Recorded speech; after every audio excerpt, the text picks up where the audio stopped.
Hello guys, and welcome to my patch 8.0 guide about the Assassination Rogue and about how we are performing in the pre-patch. My name is Squiggle, and today I'm going to be talking to you guys about what you can be playing around with and the things that are pretty much going to be set in stone.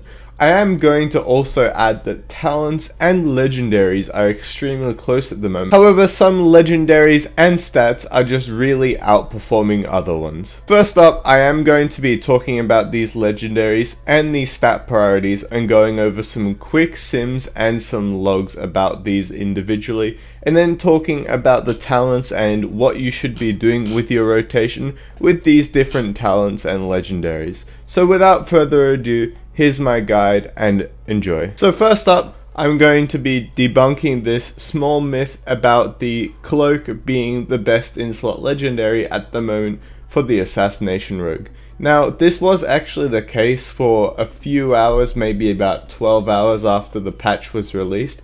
However, this was actually fixed pretty soon into the expansion. And what we found was that the cape was stacking up with our legendary back that we could equip. So if you just want to see me do this here, I'm going to equip this one, and these two are going to be stacking up pretty much at the same rate. So what we ended up seeing was that these would be a multiplicative scale, and our fan of knives would just be doing ridiculous damage, maybe about 13 or 14% of our single target damage, and we only used it about 3 or 4 times per fight, which, you know, it's obvious for these reasons that it did get nerfed. So for this reason, I can say that the sim that you guys are seeing here is actually wrong. Insignia and Cloak does not actually sim the best by any means. So what we're going to do here is we're actually going to be taking this out of the equation. Also, shout out to Hero Damage. These guys have really helped me out with my sims in the pre-patch, and I've been going off these pretty closely in the meantime. Now, first off, I wanted to say that Poison build is actually simming a lot better than Bleed build, probably about 200 DPS at the moment. It might not seem like much, but if we're going for the min-maxing, this is the way to go. And what we can actually see is that the top simming legendaries are going to be the Braces and the Insignia. Now, what I'm going to show you guys is my Insignia setup right now. We are running the 2 set and the 4 set, and we are going to be at about 246 eye level, and this is my highest simming set. Now, the thing that I wanted to add on top of this is this set is very good for the last 2 bosses, because Zoldic's Family Training Shackles still increases our execute and makes us a lot stronger during the execute phases of Agramar and Argus, which are arguably the most important phases. Now, one thing that I will note is that the belt is also very good for Assassination Rogue at the moment. Now, on top of this, I am going to add that these things are very close. You know, you have the boots and insignia, and you actually do have some logs with the shoulders and the insignia, but regardless, I think there's about 4 or 5 legendaries that are going to be really good.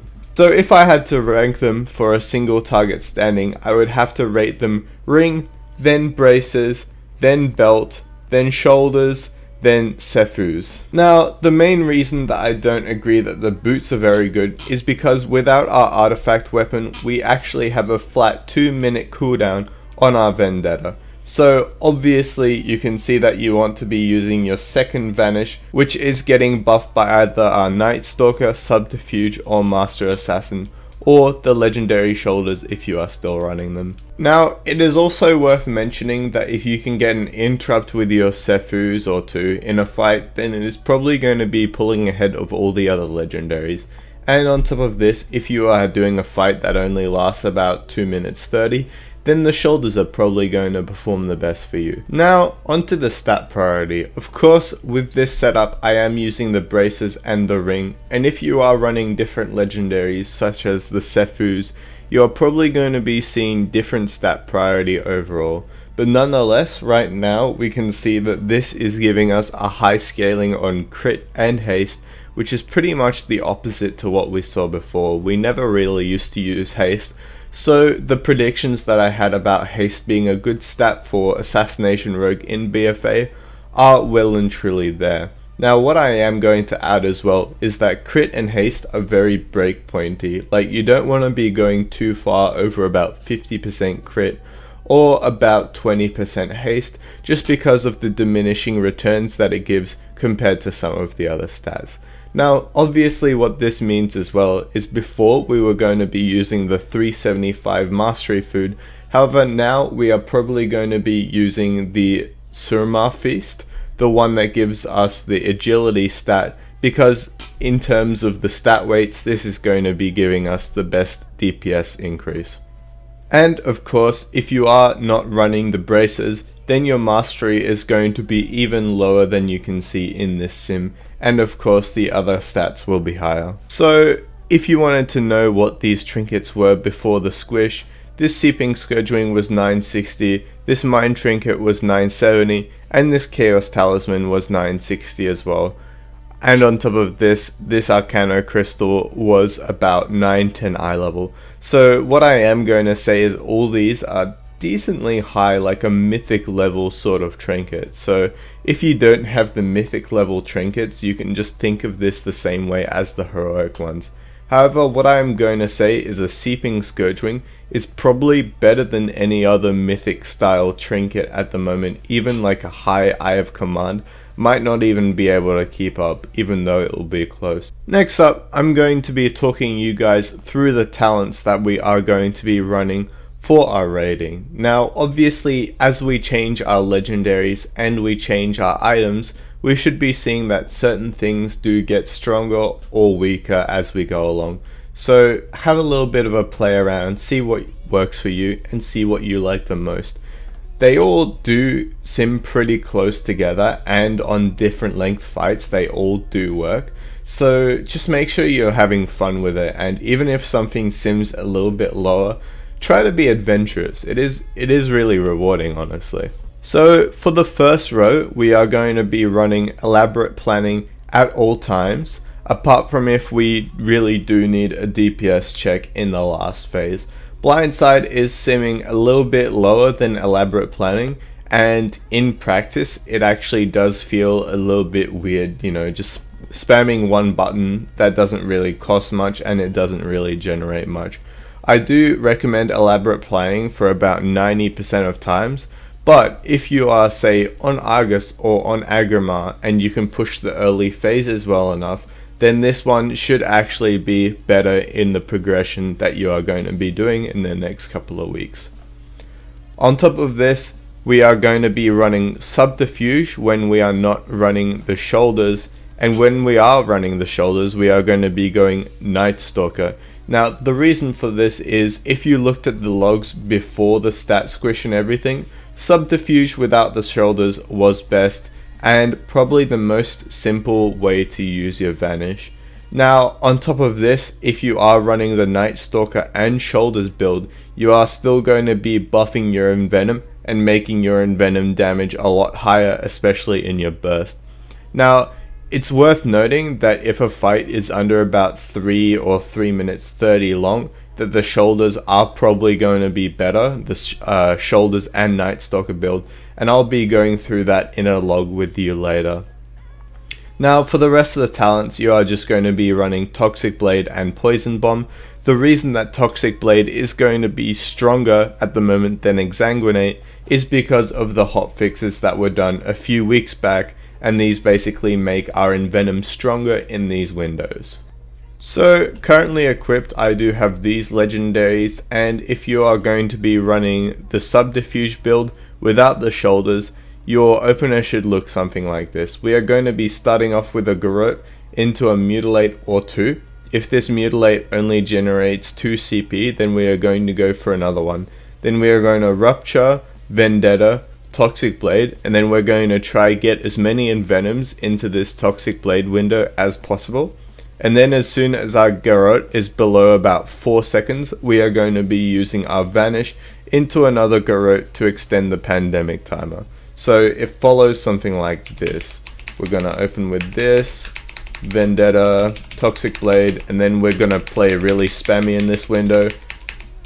Make note that I'm clipping this as well, so trying to get as many into this window as possible. And then we're gonna vanish Garrote into a Rupture, and the rest of the fight pretty much plays itself. You just want to be getting as many Envenoms into this window as possible, and apart from this, it is pretty simple. Next up, I'm going to be showing you guys what the shoulder rotation is now. Now honestly, this is probably a little bit easier because with the shoulders you get a guaranteed amount of CP gen at the start of the fight. We are going to be going with Night Stalker instead of Subterfuge because of this, and we are going to open up with a Garrote, Mutilate, Rupture, Vendetta, Mutilate, Toxic Blade, and then we're going to start with our Vanish and our Envenom, and then we're just going to try get as many Envenoms into this window as possible. You can probably squeeze another one in just because of the increased CP gen, so obviously the burst is going to be much higher. So as I said, start off with Garrote, Mutilate, Rupture, Vendetta, Mutilate, Toxic Blade, and then we're just going to start rattling in these ones. And as you can see, this whole time we are keeping our elaborate planning buff up pretty high. We're going to wait until this is about to go, then we're going to refresh this and get in one more Envenom into our Vendetta window before doing something like this. Next up, I'm going to briefly talk about what we are going to be doing in AoE fights and in Mythic Plus. So since we do still have the legendaries, you should be making good use of Hidden Blades and the Legendary Cloak, even though the interaction between these is a little bit nerfed. So what I do recommend still is running these for AoE and making sure that when you have big packs, you have both of these fully stacked, and you do have a shoulder and a Night Stalker buff. So you're pretty much going to be playing like Sub did last expansion. On top of this, I do recommend the Forge Fiend's Fabricator, especially if things are going to be lasting a long amount of time. For example, if you are on high command and there are interval ads, you basically save this for the ads, and then when they come up you just have to press the button and blow them up AoE. And this actually does stack with the Mantle of the Master Assassin, so make sure that you are pre-casting this one before using your Forge Fiend's Fabricator, which is already simming very high single target. And of course, if you have situations where you can interrupt or stun AoE, then the Sephuz is probably going to be start. And of course, if you have situations where you can interrupt or stun, the Sephuz is probably going to be outweighing both of these legendaries. So in summary, you can pretty much see that right now, if you want to be doing well in the pre-patch, it really involves simming your own character and applying logic to some of the fights you are doing. You can apply a 3-minute sim to a fight like Gorothi Worldbreaker with Light Cleave, and you can take into account that Execute is always going to be better in a fight like Agramar and Argus when you are saving Lost for the last phase and you are getting buffs such as Titan Forging. And of course, these things really can change day by day, so stay tuned for the rest of my guides. Make sure that you are watching my stream and asking any questions, because a few of these are a little bit vague and are subject to change. But remember to give this video a thumbs up if you liked it, and subscribe for more Rogue content in the pre-patch and in BFA. Thanks for watching guys, and I'll see you next time.